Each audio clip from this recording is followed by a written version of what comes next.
இருக்க மணமூட்டிகளை அதிகம் சேர்க்கணும். அதை தேயிலையில போட்டு குடிக்கலாம். என் மகளுக்கு தலையில் பொடுகு பிரச்சனை இருக்கிறது. பொடுகு வராமல் இருக்க என்ன செய்ய வேண்டும்? உடலில் வேர்வை துர்நாற்றம் மாறவும் வலி கூறவும்.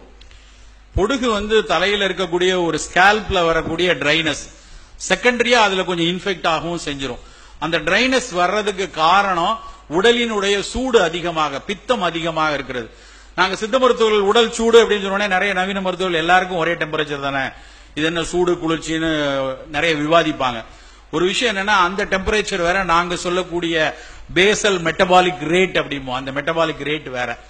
அந்த சூடு அதிகமா இருக்கும் போது தான் பொடுகு வரும். யார் அடிக்கடி தலைக்கு குளிக்கலையோ அவங்களுக்கு தான் பொடுகு அதிகம் வரும். நிறைய பெண்கள் வாரத்துக்கு ஒரு நாள் தான் தலை குளிக்க நேரம் இருக்கிறது, தலைமுடிய காய வைக்கிறதுல வைக்க முடியறதில்லன்னு பண்றாங்க. அப்படி பண்ணக்கூடாது. முடிந்த வரைக்கும் தலைக்கு குளிக்கணும். குளித்தல் அப்படின்னாலே அது தலை குளிக்கிறது தான் பொருள்.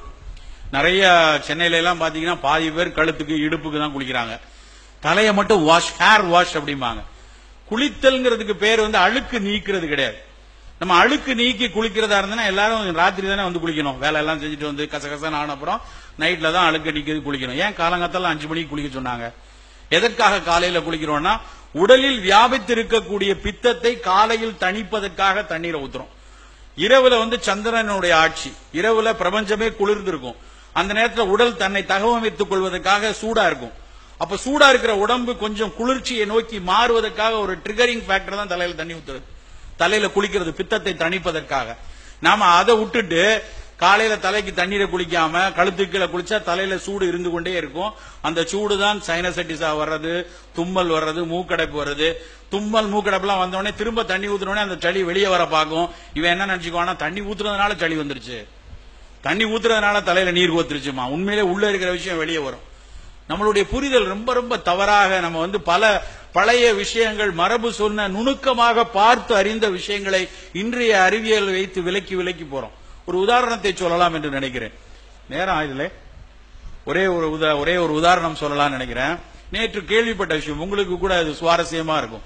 நம்ம வீட்டுல காக்கா கரைஞ்சதுன்னா உடனே எல்லாம் என்ன சொல்லுவாங்க? யாரோ விருந்தாளி வருவாங்க அப்படின்னு சொல்லுவாங்க. எப்படி இந்த அறிவு வந்துச்சு? காக்கா கரைஞ்சதுன்னா விருந்தாளி வராங்கிறது எல்லாரும், நம்ம பாட்டி தாத்தா எல்லாம் சொன்ன விஷயம். ரொம்ப ஆச்சரியமாக இருந்தது. நான் நேற்று முன்தினம் ஒரு அறிஞர் பேசும்போது கேட்ட விஷயம் உங்களோடு பகிர்ந்து கொள்வதில் சந்தோஷமாக இருக்கிறது. காக்கா கரைஞ்சு, இப்ப நாய் கலைச்சதுன்னா சொல்லலாம் ஆள் வருது அப்படின்னு நம்ம புரிந்து கொள்ளலாம். ஏன்னா நாயை அப்படி பயிற்று வைத்திருக்கிறோம்.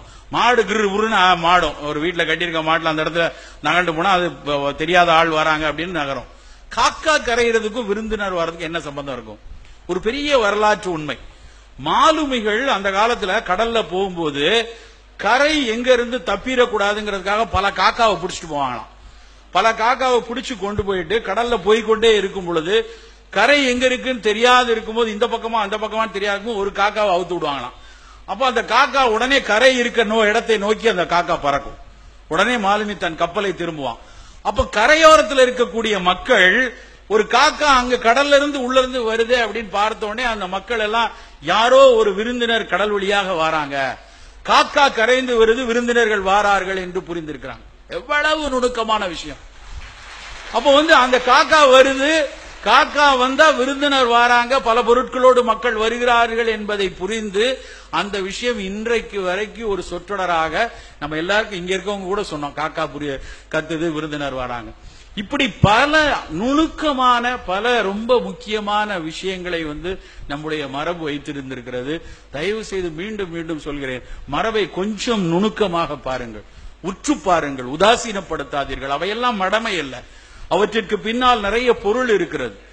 அதில் ஏதாவது சமூக அவலங்கள் இருக்கிறது, வேறு ஜாதிய அவலங்கள் இருக்கிறது, பண்பாட்டு சிதைவுகள் இருக்கிறதுன்னா அதை தூக்கி எறிஞ்சிடலாம். அறிவு அப்படித்தான் வேலை செய்யணும். அதற்காக மொத்தமாக மரபை தூக்கி எறியதுங்கிறது தவறான ஒரு விஷயம். நேரம் கருதி இன்னும்